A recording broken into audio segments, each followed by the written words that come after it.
धनुष यात्रा प्रारंभ हो।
जिस शिव धनुष को दशानन रावण ने उठा पाया, उसे कौन उठा पाएगा?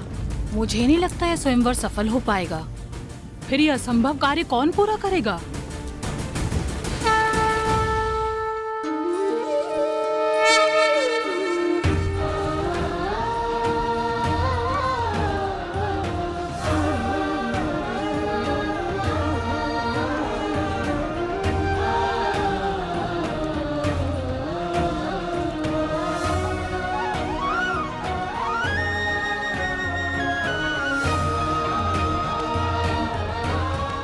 राम, ये है मिथिला नगरी, बड़ी ऐतिहासिक और पावन भूमि है।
मिथिला तो अद्भुत है, अति सुंदर।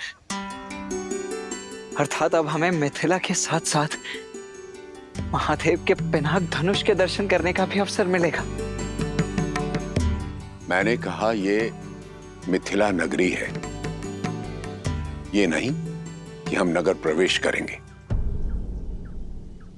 शिव धनुष को यहीं से प्रणाम कर लो लक्ष्मण। हम नगर के बाहरी मार्ग से जा रहे हैं लक्ष्मण।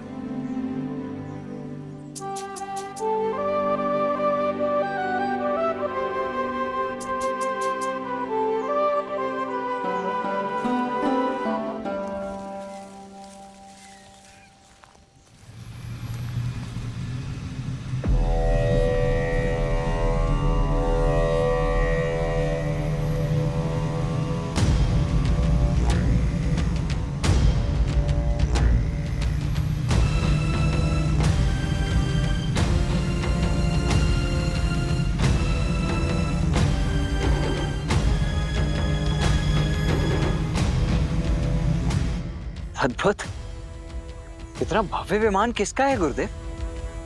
और किसका हो सकता है? लंकाधिपति रावण का।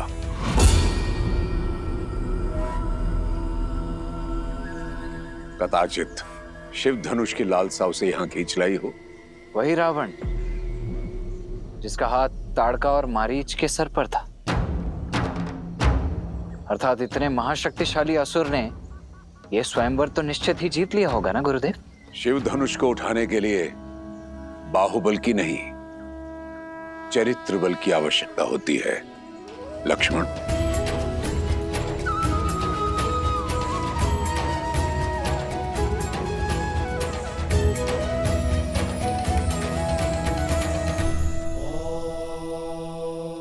अब समझी महादेव, विश्वामित्र ने सतानन का मिथिला निमंत्रण क्यों टाला?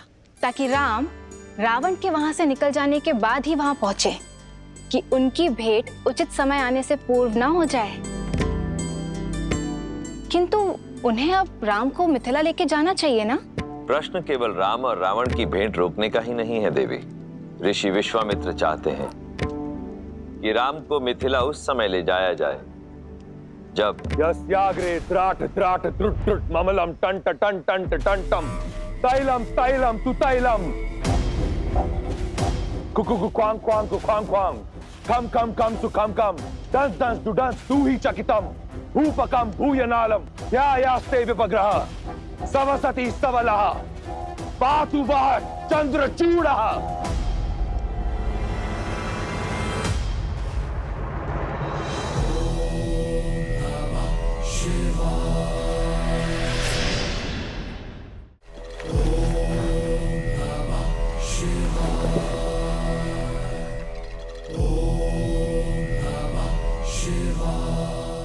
हर हर महादेव। प्रणिपात माता। व्यथित प्रतीत होते हो दशानन। कारण आप भली भांति जानते हैं महादेव। इस प्रकार सबके समक्ष आपने मुझे अपमानित क्यों किया? एक 8 वर्ष की बालिका खेल खेल में आपका धनुष उठा लेती है और मैं आपका महाशक्तिशाली परम भक्त उसे उठा नहीं पाया। ये तो तभी संभव है जब आपकी इच्छा ना हो। कारण मेरी इच्छा नहीं दशानन, कारण है तुम्हारे कर्म। केवल मेरा भक्त मात्र होने से ही तुम्हारे कर्मों का फल तुम्हें छोड़ेगा नहीं। अभी भी समय है, अपना मार्ग बदल लो।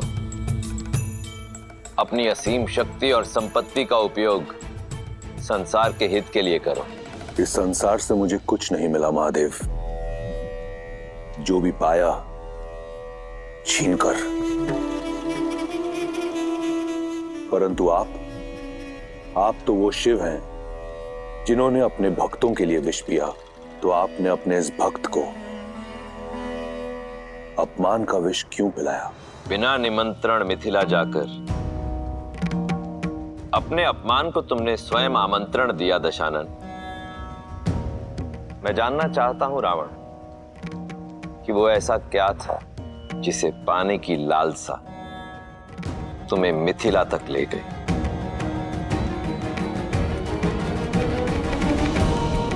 लालसा आपका पावन धनुष पिनाक पाने की थी। केवल धनुष, कुछ और नहीं?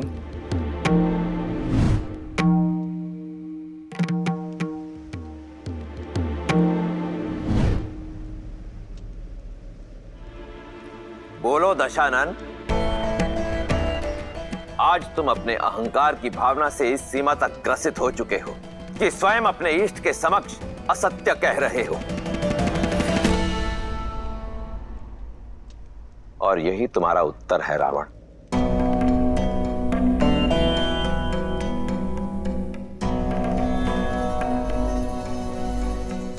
सीता ने उस धनुष को उठाया क्योंकि उसके हृदय में आभार था, कामना नहीं।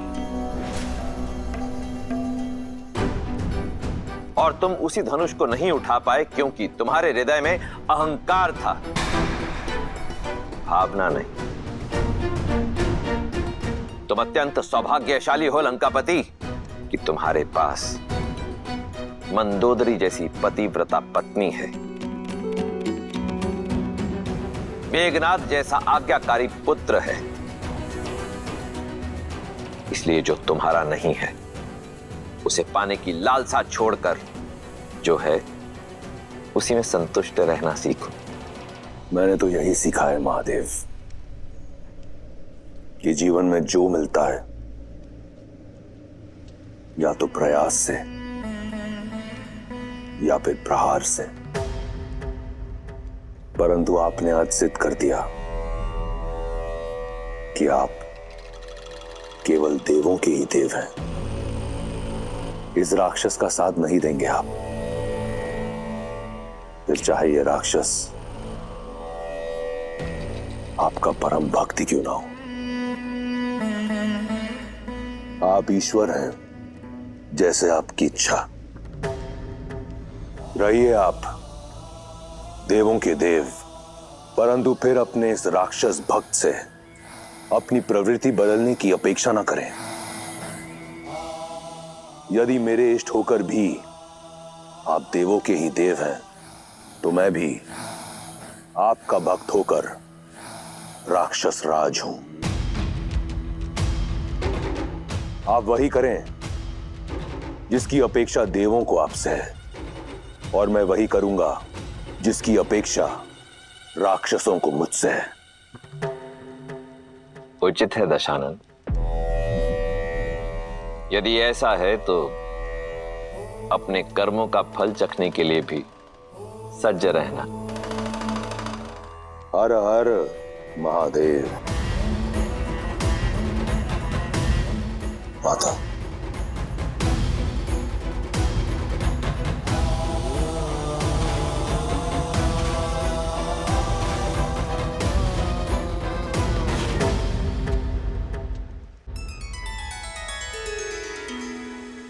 रावण का क्रोध तो देख लिया, अब राम और सीता का प्रेम भी दिखा दीजिए। बताइए ना, विश्वामित्र राम को लेके जनकपुरी कब जाएंगे? कब होगा उन दोनों का मिलन? जब समय आएगा तब ऋषि विश्वामित्र का मार्ग मिथिला की ओर जाएगा। लक्ष्मण, गुरुवर की आगे की यात्रा के लिए भी सज्ज हो।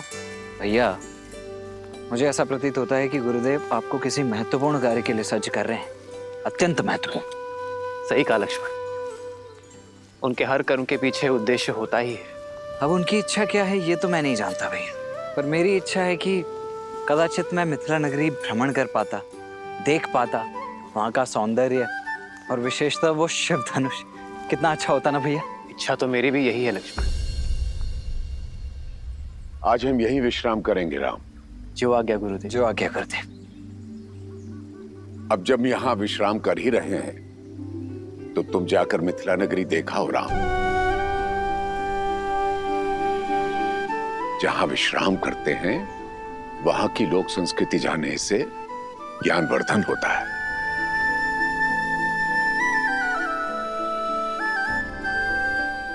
और चाहो तो लक्ष्मण को भी साथ ले जा सकते हो।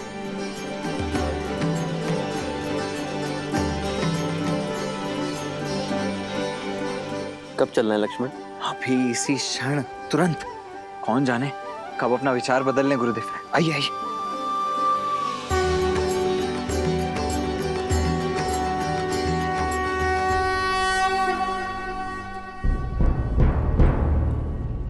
सुना है ना, महादेव ने मिथिला में महाधनुष रखा ही इसलिए ताकि यहां सब शुभ हो।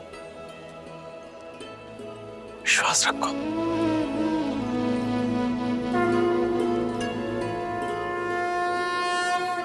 महाराज, कुछ सेवकों ने ब्रह्म ऋषि विश्वामित्र जी को दशरथ पुत्रों के साथ मिथिला में देखा है। वे सभी नगर के बाहर आम्रकुंज में ठहरे हुए हैं। सौभाग्य मिथिला के द्वार तक आया है, उनका आदर कर। है? स्वयं उन्हें स्वयंवर का निमंत्रण देने चाहूंगा। आइए।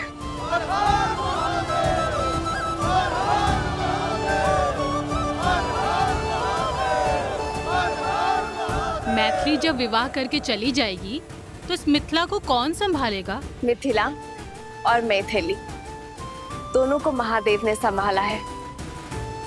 आगे भी संभाल लेंगे। महालक्ष्मी जैसा दिव्य स्वरूप आया है पुत्री। प्रार्थना करती हूँ कि नारायण जैसा दिव्य वर मिले तुम्हें।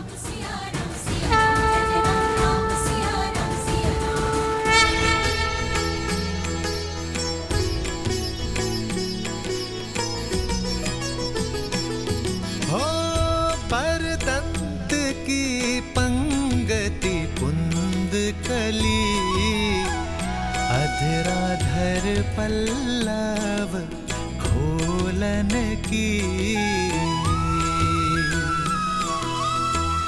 चपला चमके घन बीच जागे, छवि मोतिन माल अमोलन की।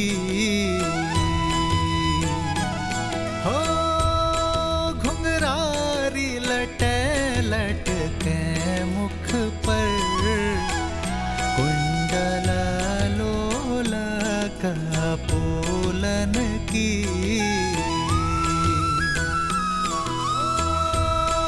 निवछावरी प्राण करे तुलसी, बलि जाऊं ललायन बोलन की।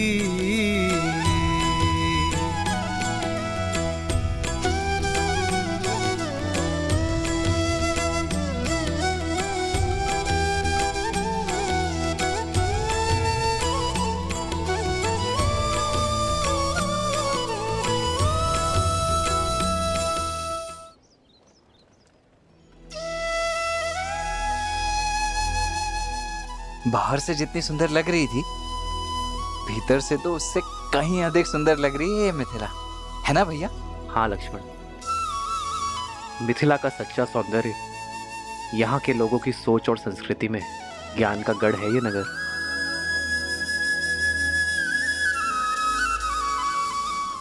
कौन है ये तेजस्वी युवक?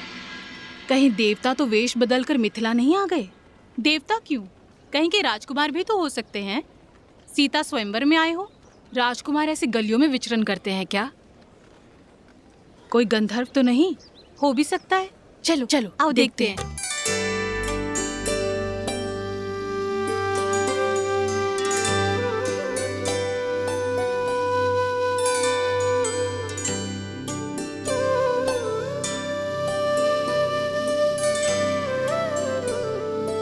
भैया, वो स्त्रियां दिख रही हैं। मुझे ऐसा प्रतीत हो रहा है कि वो हमारा पीछा कर रही है, परंतु क्यों? स्वयंवर का वातावरण है लक्ष्मण। हो सकता है तुम में अपनी पुत्रियों का वर ढूंढ रही हैं। फिर तो पहले आप पकड़े जाएंगे भैया। ज्येष्ठ भ्राता का विवाह पहले होता है। लक्ष्मण, यहाँ ज्येष्ठ कौन है कोई नहीं जानता। आप मुझे भयभीत करने का प्रयास कर रहे हैं। जाइए, मैं आपसे बात नहीं। लक्ष्मण आओ। अब तक समझ में नहीं आ रहा ये राजकुमार है या मनुष्य के वेश में कोई देव।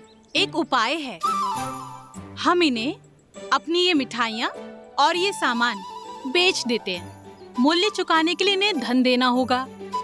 यदि इन्होंने धन दिया तो ये राजकुमार है, और यदि इनके पास धन नहीं हुआ तो फिर तो ये देवता हैं, देवता। चलो